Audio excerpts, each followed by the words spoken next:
representation. I don't have any hair left anymore at the Supreme Court. And this is an old High Court photo, by the way. So I think that needs to be updated a little. Assalamu alaikum, everybody. Let me just settle down a little. So let me just share my favorite quote on the subject and then get on with things. No visible symptoms, no running nose, just a head full of darkness. No fever, no rash, no fractures, no sprains. Just a longing for something unable to explain. And that touches me very much, actually, and I thought I'll share that with you. So, Your Excellency, Mr. Hutchinson, the High Commissioner of Australia, Justice Khalilur Rahman, and it's a privilege that he's here amongst us today. He's one of the judges that I learned company law from, and I just started practice, and he was heading the company bench at the High Court, and he made us be on our toes all the time, and we learned the company law through you, sir. Thank you so much for all those taunts and all that, sir. It's a pleasure that, thank you to the Justice Project, thank you to Sara Bilal for having me over for this wonderful afternoon. I think it's a great practice and a great tradition that she's setting, that we're commemorating judgments of the Supreme Court which are making a difference. And I think that encourages us, because nobody ever calls us anywhere and says anything about our judgments. They mostly criticize. But thank you for doing this, and it's such a privilege being here. And thank you for being in such an august company of lawyers and activists and practitioners and such able people. I also wish to, before I move on, once again pay tribute to the giants that we mentioned earlier, Dr. Mubashir and Justice Shakilur Rahman, who's been a friend, a wonderful person. So I thought I'll mention them. That's important, because I think they really moved the whole agenda forward, and we just actually actualized it later on in the court, but a lot of effort went in. I'll be sharing the I don't know if you've read the judgment. It's a long judgment, and I don't know if you read judgments of our Supreme Court that often, but now that I've been asked to talk about the judgment, I'll just touch upon some of the salient features and also point out what we've really held and how we've gone forward, you see, where we've traversed area and new boundaries, crossed new boundaries, and that's something that I want to share. But let me just on a procedural note tell you that it's a 5-member bench judgment. We could have 7 members also, we can have the whole full court also, we can have 3 members also, but this was a 5-member bench judgment, which signifies a certain importance of the issue and the gravity of the issue. I also wish to mention the author judge, who is Justice Mansoor Ahmed Malik.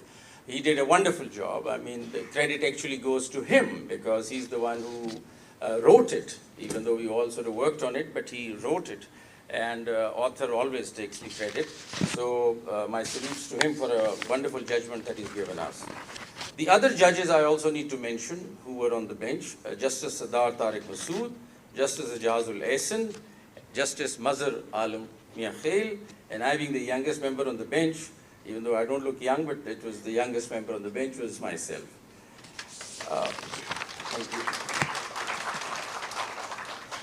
The amicus who helped us in this is very important, because we would have not understood. This was a new territory for us. I ended up reading so much about psychiatry and psychology and mental illness that I'd never read before. And thanks to Brigadier retired Professor Muwaddat Hussain Rana, who's sitting right here, he was amazing in the court. He was just brilliant, absolutely brilliant, and made us understand what all this is about.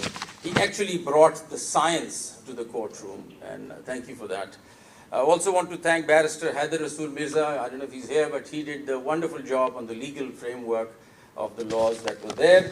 There are other unsung heroes too. I mean, Sara Bilal sits here and her team, who did wonderful work, and she helped me with a lot of material, and she gave me time, and we talked about the issue.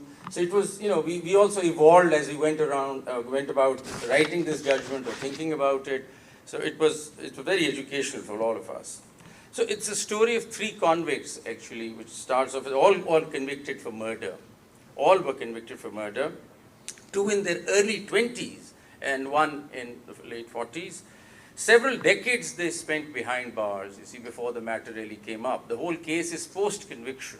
It is, they were behind bars and the matter came up, and you'll be surprised, and I'll give you a little more facts, that they had lost throughout in the legal system of Pakistan, and yet the matter came up again and they were granted this relief, which is itself pretty amazing, actually. So 2 of these convicts never took this plea throughout the litigation that they did up to the Supreme Court regarding mental illness, and it was just, brought up at the very fag end when the black warrants were issued and they were about to be executed, and they just raised this question, or the family raises the question, and how things turned for them, which itself is quite interesting. So the profile of the 3 gentlemen or convicts, one being a lady, are as follows. Imdad Ali, who probably, there was a photograph or there was a sketch here, is 45, indicted for murder. He moves an application. He's the only one who moves an application earlier to determine the competence, his competence at the trial level. But that was dismissed. And that's what I want to highlight. There was no sensitivity at all, you see, till this case came up. And I think that's what makes it a landmark case. The sensitivity itself. We were totally unresponsive. We did not understand what we were talking about. So this application, when this comes up before the trial court, the judge looks at it. The magistrate or the additional session judge will probably look at him. How could he look at a person with mental illness and decide whether he has mental illness or not? And he just dismisses the application, even though the wife appears in the court, and that's Safiya Bano, by the way, the more famous lady now. She was the wife of Imdad Ali, and she appears in court, and she makes this deposition that my husband has had supernatural beings, he's talking about supernatural beings, he has symptoms of abnormality, but this didn't really weigh much on the mind of the judge, because the law at that time earlier, you had Lunacy Act in 1912, you talked about idiots and lunatics, and that's where it stands. And it never really grew, and people never really understood. So he was finally convicted in spite of this statement having been made by the wife. One would have imagined the court would have, inquired into it a little further. The wife is saying that for the last 4 years, this has been happening to this gentleman, but the court dismissed it. And there was this death sentence that was granted to him. He files appeals before the Supreme Court, loses. He did not file a review, but he went to the president for the mercy petition. Black warrants were issued. And all these years he's incarcerated, by the way, going through whatever mental trauma that he's going through. And once again, I must give credit to Safiya Bano. I wish if she's there and you would have invited her today, because she really moved the whole thing. So Safiya Bano, once again, when the black warrants are issued, moves an application for the High Court and says, my husband suffers from mental illness and something has to be done about it. And that's when that application is dismissed. That comes up before the High Court. High Court dismisses that application once again. Not realizing the sensitivity, the person was on a black warrant and would be executed soon. I mean, it's just commonsensical. One would have probably interfered and inquired into it a little, but no. The application was dismissed. Finally, the High Court dismissed it. We dismissed it too. I wasn't at the Supreme Court then. We dismissed it too.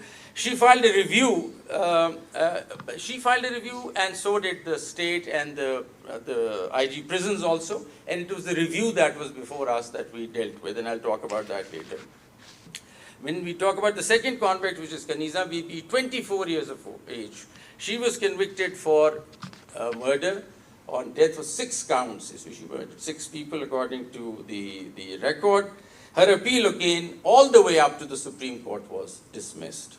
And she was convicted. She does not file a review. She goes for a mercy petition before the president, which was dismissed. Approached the court for conversion of her sentence to life on the ground of mental illness. For the first time in 2010, she's probably convicted a decade earlier or so, and she files an application then. And then that is dismissed again. That comes up before the Supreme Court, and that is dismissed again. But for some reason, the mercy petition once again before the president stays the execution for 3 weeks and sends the matter to the Punjab Institute of Mental Health. And they come up with a report and the report says that she's suffering from schizophrenia. So mental illness was not a ground in her trial throughout, by the way. I mean, this is at the fag end, when she's about to be taken to the gallows, there's an application moved. So on a report of this, the superintendent jail, the CJP at that time exercising his suo motu powers. And I think that's the best ever suo motu exercise to my mind. And that is, to my mind, what suo motu is for, frankly. That's quite a different subject, but that is what suo motu is for. And hence the case came up before us. We look at Ghulam Abbas, 23 years of age, convicted for murder and sentenced in 2006. His appeal all the way to Supreme Court dismissed. I mean, we've never heard of a case where everything till the Supreme Court is dismissed and yet the relief is granted, which is, itself very novel.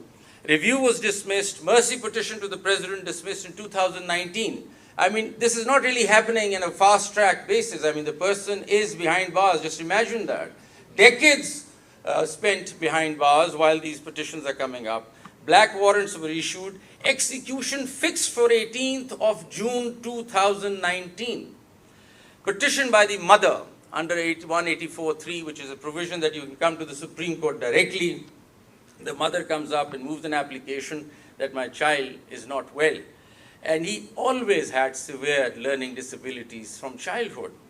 There's a documented history of mental illness in jail, and he's been prescribed medicine also. So petition was entertained and execution was stayed in 2019, and the matter came up before us. So the uniqueness of the case is that all the three had lost to at the highest